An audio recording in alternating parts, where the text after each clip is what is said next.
So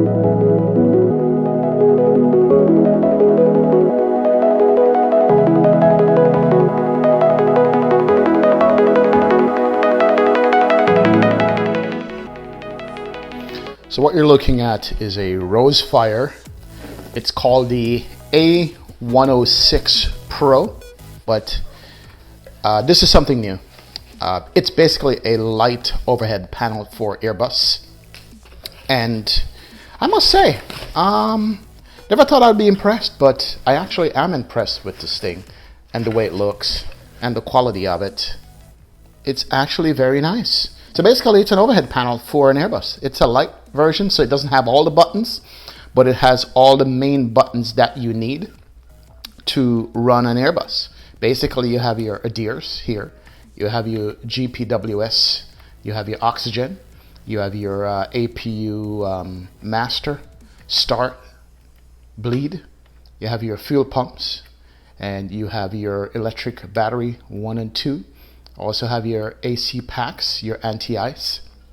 Those are all the buttons there, but you have the lighting including in that, which is the strobe light, the beacon light, wing light,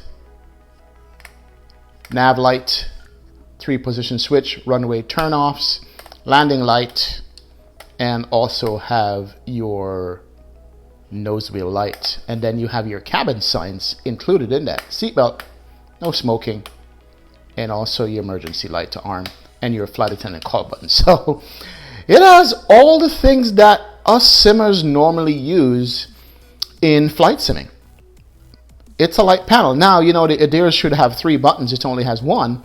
But from what I understand, it does control all 3 ADIRS when you go get ready to align them. Same thing with the fuel pumps. You have at least 4 fuel pumps, but this controls all of those. Same thing with many of the buttons here, but it's got the full complement of light switches and seatbelt signs and so forth. So it is a light panel from Rowsfire. On the side, you do have this switch. I think it's for the backlight, and we'll look at that when we go into the sim. And you also have your USB connection. And on the back, you have your, looks like a vase mount pattern. It's for a standard vase mount, so you can mount this. And then as far as the quality of it, just by taking out the box now and looking at it and feeling it, it's metal. It's cold, so it's some kind of metal here, which feels good. Doesn't feel cheap at all. I don't see any 3D printed parts on this thing at all.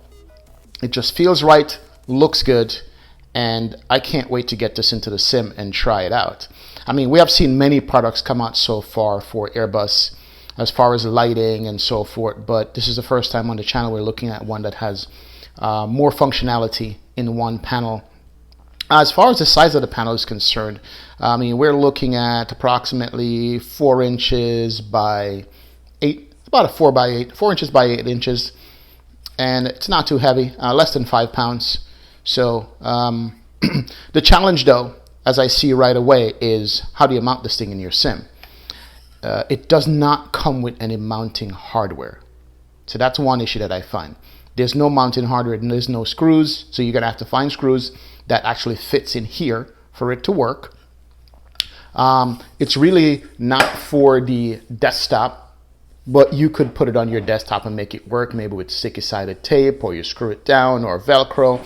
And I'd actually love to put this above my monitor like a real overhead panel should. But that's one of the criticisms I have right away. Is like, this thing is nice, it looks nice, but how do you mount this in your sim? You know what? All our sims are customized anyway, so we'll find a way to mount this somewhere in the cockpit and get it set up and get it ready to run. Now, the button clicks on the ADIRS feels good. Solid click, solid feel. Also the switches, not too heavy, but not too light. They're somewhere in the middle as far as feel is concerned. Easy enough to manipulate. Wing lights, same thing. Logo lights, same thing. So the switches are mid-tier quality. Not the worst and not the best that I've felt at all on it. But it looks like it would get the job done. As far as these buttons pushes, they feel good. Some of these buttons are different. Some of these stay indented when you push it in and you release. Not sure if that's how the real Airbus is. Some of them are like a toggle in and out, or most of them are toggle in and out. They stay in or they stay out. Can't see it here on camera, but it's indented there, and if you press it, it releases. Like this one, for instance. Here we go. Press it in, it stays in. Press it, it comes back out. Versus the start button, it's just a one-time press. It doesn't go in and out and stay. That is interesting. I'd love to know if that's how the real Airbus is. That stays in, that pops out. Stays in, pops out. So all these buttons are actually a button that you depress it and it stays sunken, and then you press it again and it comes back out. That's very fascinating to learn. I'm wondering if this is how the real Airbus is. Anybody in the chat, let me know if that's how the real Airbus overhead panel operates, because that is fascinating, man. We're getting closer and closer to Airbus stuff here. Absolutely we are. And I'm all here for it. I am all here for it. Wow. This is nice. Anyway, let's go look this up. Second thing is, I'm not sure if this is how it comes, but this is a QR code for the instructions, how to download and set it up. And we're going to go into the sim and do that right now. But here it is, the A106 from Rowsfire and Mech DIY. And you know what an overhead panel looks like in the Airbus. You've flown the Phoenix and the Tolus many a time. So let's go ahead and put it in the sim and take a look at how it operates and if it's worthy or not for the price. So here we are in the sim, and here's the panel all lit up along with the wing autopilot panel and the FMC. Now, it's not a small panel by any means, even though the name of it is a mini. Overhead, the light switches here. It's not controlled by the backlight of the airplane, so you have to manually control that yourself. But I must say that it's lit up very gorgeously in the sim. It is lit up gorgeous. Gorgeous, gorgeous, gorgeous. Rightfully, it should be above up there. That's where it should be mounted, above my TV, right up here.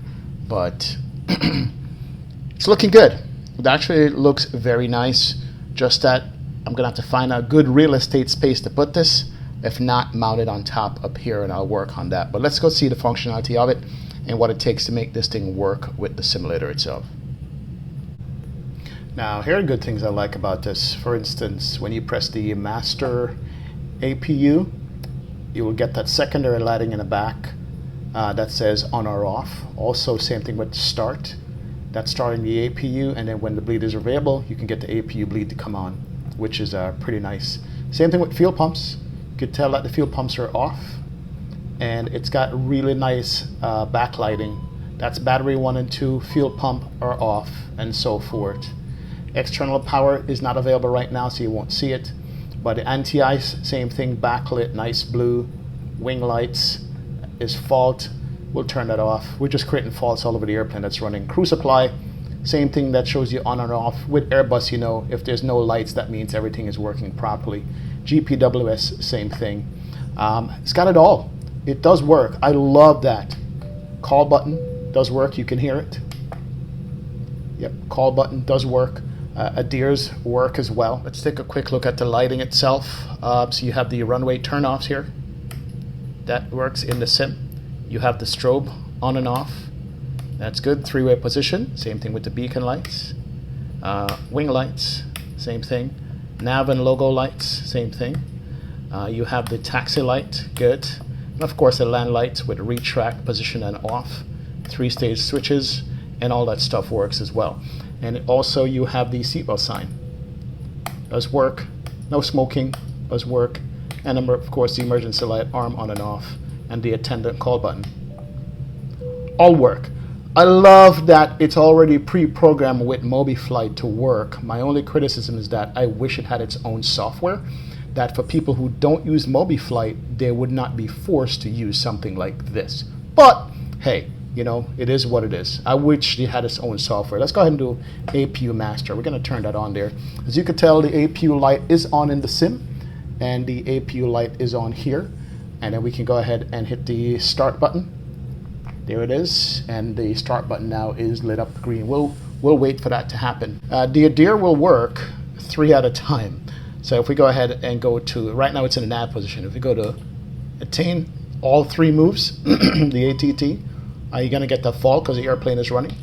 Just go back to normal. You can go even turn them off. Airplane doesn't like that at all. Airplane is saying, hey man, what are you doing to us? So you're going to get that airplane fault going on there. Let me go ahead and silence that fault here real quick. Now, same thing for the battery. So if we go to battery 1 and 2, we can't turn them off independently, but we can have them both go off right there. And let's go ahead and, you notice it says battery off. So you have the indication both places, and battery can come back on, and then it should be coming back on here shortly. Let me go ahead and press that properly. Off and on. That should be coming back on as far as battery. And then the APU should be ready and available. There it is. APU is available. And it says avail there in green, so it changes, and we can go APU bleed and turn the APU bleed on, and that now works. That's all the buttons on here. Fuel pumps work. The only thing that we haven't seen was the external power because the airplane is running. But everything works in the sim the way it's supposed to. So as prescribed, all the buttons work. The panel is nice. It's a nice panel. The only objection I have is that it doesn't have its own software. So you have to use MobiFlight to make it work. And also, it doesn't work with the airplane built-in backlighting. You have to adjust the backlighting yourself, but I guess it's not a big deal. And then the third thing I didn't like is that it doesn't come with any mounting hardware to mount it in the simulator and help you out to set this up in your sim. I just have it on top of my autopilot panel right now, which is where it's going to live until I can build a bracket to get it up on top of my monitor here. But all in all, the product works as described, and we'll talk about some last opinion and the prices of it here shortly. So what's my final verdict on the Rowsfire A106 after using it not for too long, maybe about 30 minutes or so, setting it up, looking at it. Let's start with the price. The price is $199.99. That's what's on the website right now, so $200. It's aluminum alloy frame, which is nice to the touch. It's not cheap. It's got the adjustable backlight in there. It does work with the Phoenix, the fly-by-wire, and the INI Builds A320. I haven't seen anything on their site about X-Plane or if it's X-Plane compatible, but I'm thinking it might be with MobiFlight, but you probably have to program it or somebody has to make a MobiFlight profile for it. They do give you free shipping for the product, and you have a free 30-day return or exchange for the product if you don't like it or if something is wrong, and a 1-year warranty. It does what it's supposed to do. All the buttons, all the lights work. I love how the switches feel. I love how the push button feel. And it does what it's supposed to do in the sim. I like that. It's something that we have not seen at this level for a consumer. Usually any kind of overhead panel is going to be hundreds of dollars right now, up to $1,000 I've seen on some websites. So as far as the price is concerned, it's a very reasonable price for what you get with this built-in lighting panel plus other switches for the Airbus family of airplane. My dislike so far is not necessarily with the product, but is certain execution as far as not giving you any kind of mounting hardware. Even a little desktop mount would be nice, a couple of screws so you don't have to go hunting for screws to fit in the back. I don't like the fact that you have to use MobiFlight with it, but MobiFlight is a software that I use, so it was very easy for me to download the software and get into MobiFlight and just run it, and it works right away. I wish it had its own software though for people who don't use MobiFlight. And I guess the last thing is that the backlight you have to self-adjust. It doesn't work with the sim. That would be something that its own software would be able to accomplish, like the other products that we use that has backlight compatibility with the airplane. Is that a game changer or a deal breaker? Not necessarily, because the switch does work. And I did find that also it does not have an on and off switch, which would have been nice to turn it off when you're not using your sim for simming, you're just using your computer. Those are the only drawbacks that I see. You guys be the judge of the price of $199.99, but it gives you a lot more functionality than just a lighting panel. It was really easy to set up in the sim if you had MobiFlight already installed, and the quality of the product feels good. So shout out to Mech DIY for sending this to me, and you'll have a link in the description below to the Rowsfire website for the sale of this product. Have a great day, guys. Thanks for watching XP again. Take care. See you in another video. Bye.